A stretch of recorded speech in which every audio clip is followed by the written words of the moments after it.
The acrid smell of smoke still clung to my clothes as I stood in front of what remained of my childhood home. Firefighters moved through the charred ruins, their flashlights cutting through the pre-dawn darkness. 28 years of memories reduced to ashes in a single night. "Ms. Parker?" A firefighter approached, his face sympathetic beneath the suit. "We've contained the fire, but I'm sorry, there's not much left to salvage." I nodded numbly, clutching my grandmother's old recipe book to my chest, the only thing I'd managed to grab before the flames forced me out. If I'd lost this, I would have never forgiven myself. It was the last thing Grandma Rose gave me before she passed away 6 months ago. "Any idea what caused it?" I asked, my voice hoarse from smoke. "Looks like faulty wiring in the east wall," he replied. "These old houses, sometimes the electrical systems just can't keep up with modern demands." I should have known. Should have updated the wiring when the lights started flickering last month. But between losing my job at the investment firm and caring for Grandma Rose in her final days, home repairs had fallen to the bottom of my priority list. Now I had nothing. No home, no job, no insurance. The policy had lapsed last week, and my renewal check was still sitting unmailed on my desk. Now nothing but ashes. "Sarah," a familiar voice called out. My cousin Olivia was rushing across the lawn, her designer heels completely inappropriate for the debris-strewn yard. Behind her, my other cousin Marcus followed at a more measured pace. "Oh my God, are you okay? We came as soon as we heard." Olivia wrapped me in a perfume-scented hug while Marcus stood back, surveying the damage with calculating eyes. They were my only living relatives since Grandma Rose died, but we'd never been close. They lived in the city, pursuing high-powered careers and socialite lifestyles, while I stayed in our small town, working and caring for Grandma. "I'm fine," I assured Olivia, stepping back from her embrace. "Just overwhelmed." "You can't stay here," she declared, gesturing at the ruins. "You'll come stay with me. My guest room is practically a hotel suite." Before I could respond, Marcus spoke up. "What were you able to save?" "Just this." I held up Grandma's recipe book. "Everything else." Grandma's recipes. Olivia's perfectly manicured hand reached for the book. I always meant to ask her for those. Remember her apple pie? No one could replicate it. I pulled the book closer to my chest, not ready to share this last piece of Grandma. It's more than recipes, it's her notes, her memories. She gave it to me the week before she died. Something flickered in Marcus's eyes. "Did she? Interesting that she'd give you her prized possession when she was barely lucid at the end." I felt my spine stiffen. She knew exactly what she was doing. She made me promise to keep it safe. "Of course she did," Olivia soothed, shooting Marcus a warning look. "Come on, let's get you somewhere comfortable. You can go through the book later, maybe find something to bake that'll cheer you up." I let them lead me away from the smoldering ruins, too exhausted to argue. Olivia's cream-colored Mercedes felt surreal after the chaos and destruction of the night. As we drove through the sleeping town, I clutched the recipe book tighter, drawing comfort from its familiar worn leather cover. Grandma Rose had been more than just a grandmother to me. After my parents died in a car accident when I was 12, she raised me in that old house, filling it with the smell of baking and the sound of her gentle humming. While Olivia and Marcus visited occasionally for holidays, always bringing expensive gifts and stories of their glamorous lives, Grandma and I built something deeper. She taught me not just recipes, but life lessons, wisdom, and love. "You know," Marcus's voice cut through my memories from the front seat. "Now might be a good time to think about selling the property. Even with the house destroyed, the land itself is valuable. That whole area is being developed." "Marcus," Olivia hissed. "She just lost everything. This isn't the time." But I knew what Marcus was thinking. He'd been trying to convince Grandma to sell for years, arguing that the neighborhood was changing, that she could live comfortably in a modern apartment instead of that outdated money pit. Grandma had always refused, saying some things were worth more than money. "I'm not selling," I said firmly. "That land has been in our family for 3 generations." Marcus shrugged, but I could see the tension in his shoulders. "Just trying to help you see the practical side. You have no job, no insurance payout coming. How exactly are you planning to rebuild?" He had a point, even if I hated to admit it. My savings had been drained by Grandma's medical bills in her final months. The severance from my job would barely cover a few months' rent, let alone rebuilding a house. We pulled up to Olivia's luxury apartment building, all glass and steel and modern angles. The doorman nodded respectfully as we entered the lobby, though I caught him eyeing my smoke-stained clothes with concern. "Here we are," Olivia announced, throwing open the door to her apartment. "The guest room's through there. Why don't you get cleaned up? I'll make coffee." The guest room was bigger than my old bedroom, decorated in pristine whites and grays that made me acutely aware of the soot on my clothes. I set Grandma's recipe book carefully on the bedside table and headed for the shower, eager to wash away the physical evidence of the night's disaster. Under the hot water, I finally let the tears come. Everything I owned, every photograph, every memento of my parents and my childhood, gone.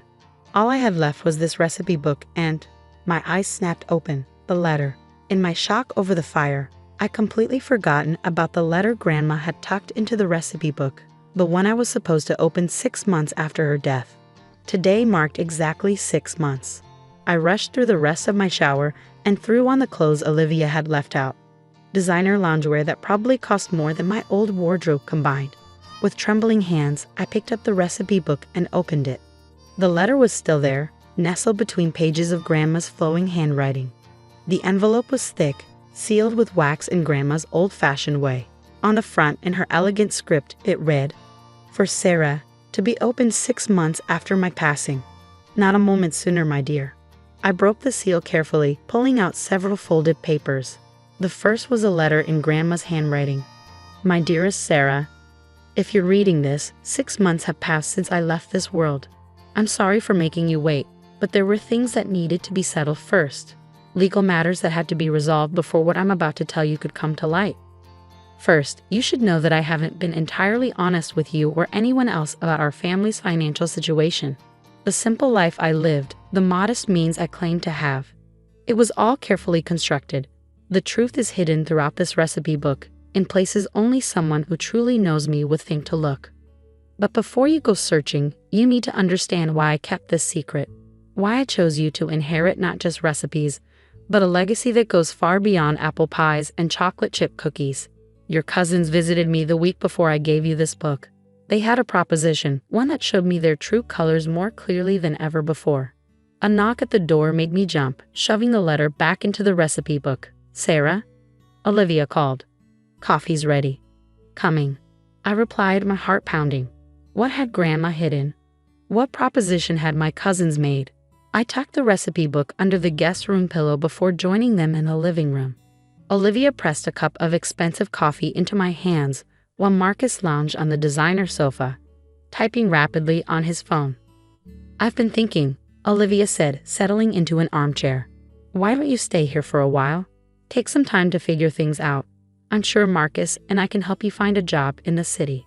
"That's very generous," I replied carefully, noting how Marcus's typing slowed as he listened for my response. "We're family," he said without looking up from his phone. "We take care of our own." But something in his tone made me uneasy. I remembered Grandma's words in the letter about their true colors, about a proposition they'd made. What were they really after? "I think I'll stay for a few days," I said, buying time to figure out what Grandma had hidden in that recipe book. "Just until I can make some arrangements." Olivia beamed while Marcus nodded, but I caught them exchanging a look when they thought I wasn't watching. They were up to something. I just didn't know what. As I sipped my coffee, my mind raced. What had Grandma hidden in that book? Why had she waited 6 months to reveal it? And most importantly, what did my cousins know that made them suddenly so interested in helping me? The recipe book sat hidden under the pillow in the guest room, holding secrets that could change everything. I just had to figure out how to uncover them before my cousins showed their true intentions. That night, after Olivia and Marcus had gone to bed, I slipped back into the guest room and retrieved Grandma's recipe book. My hands trembled as I pulled out the letter and continued reading.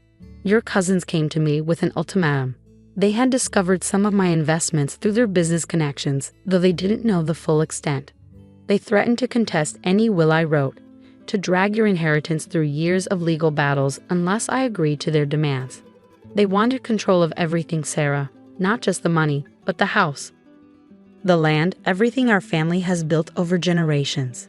They spoke of development deals and property values, but never once mentioned the memories we made there, the legacy it represents. That's when I knew I had made the right choice in choosing you as my heir. Look carefully at my recipe for apple pie, dear one. Remember how I always said the secret was in the measurements? I quickly flipped to the apple pie recipe, one I'd seen hundreds of times but never truly understood. Grandma's measurements had always seemed odd, precise numbers with decimal points for simple ingredients. Now, looking at them through new eyes, I gasped. They weren't measurements at all. They were stock numbers and share quantities. With shaking fingers, I began pulling apart the book's binding. Inside, pressed between layers of aged leather, were stock certificates, dozens of them. Blue-chip companies, tech giants, pharmaceutical corporations, some dating back decades.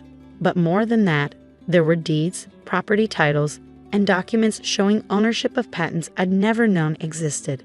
As I laid everything out on the bed, the full scope of Grandma's fortune became clear. She hadn't just been saving recipes, she'd been building an empire in secret.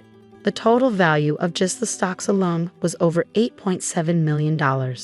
A soft knock at the door made me freeze. "Sarah?" Olivia's voice came through. "Are you still awake?" I quickly gathered everything, stuffing it back into the recipe book. "Just a moment," I called, hiding the book under my pillow and trying to calm my racing heart. When I opened the door, both Olivia and Marcus stood there. The sympathetic smiles from earlier were gone. "We need to talk," Marcus said, pushing past me into the room. "About Grandma Rose's recipe book." "What about it?" I asked, painfully aware of the millions hidden just feet away. "Don't play dumb," Olivia snapped. "We know there's more than recipes in there. Grandma was worth a fortune, and that book is the key to finding it." I stepped back, bumping against the bed. "How would you know that?" Marcus's face hardened. "Because we had her investigated in her final months. We knew she was hiding something. When we confronted her, she promised to make things right in her will. But she didn't, did she? Instead, she gave everything to you. You investigated our dying grandmother?" The shock in my voice was real. "While I was taking care of her, you were hiring private investigators?" "Oh, drop the moral high ground," Olivia scoffed. "You were just playing the devoted granddaughter to get her money. Well, guess what? We won't let you get away with it. Hand over the book." I reached under the pillow, clutching the recipe book tight. "No. Sarah," Marcus's voice turned threatening. "Don't make this difficult. There are 3 of us and 1 of you. We can do this the easy way or the hard way." "3?" I asked, confused. The guest room door opened wider, revealing Thomas, Marcus's personal lawyer, standing in the hallway with a briefcase. "Miss Parker," Thomas said smoothly, "I have documents here showing that your grandmother was not of sound mind when she gave you that book. Sign them, hand over the book, and we'll give you a generous settlement." I looked between their faces, Olivia's barely concealed greed, Marcus's cold determination, Thomas's professional detachment. Then I smiled. "You're right about one thing," I said. "Grandma did make things right in the end." I pulled out my phone and pressed play on a recording. Grandma Rose's voice filled the room. "I, Rose Eleanor Parker, being of sound mind, do hereby declare that any previous statements regarding my estate were made under duress. My grandchildren, Marcus and Olivia Parker, threatened legal action unless I complied with their demands." Their faces turned pale as the recording continued, detailing their threats, their investigation, their attempts at manipulation. "That's inadmissible," Thomas sputtered. "You can't?" "Oh, but I can." I cut him off. "You see, Grandma didn't just leave me recipes, she left me evidence. Documents showing how you embezzled from your clients, Marcus. Records of your insider trading, Olivia. All safely stored with her lawyers to be revealed only if you contested her wishes." Marcus lunged for the recipe book, but I was ready. I stepped aside, letting him stumble past me. "I've already photographed everything," I said calmly. "The stocks, the deeds, the evidence against you both.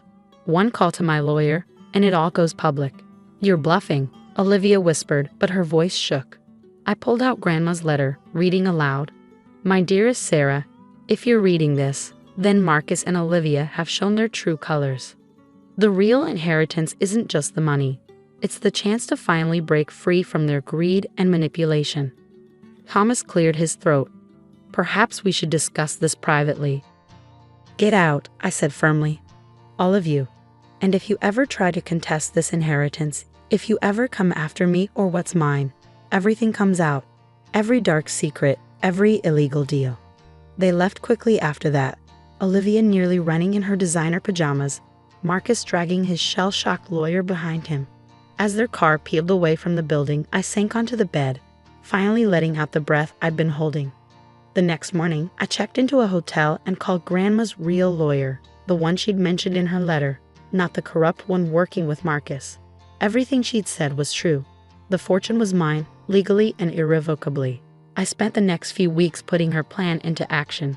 The house would be rebuilt not as the modern monstrosity Marcus had envisioned, but as a community center with a teaching kitchen where people could learn the real secrets of Grandma's recipes, love, patience, and the importance of family.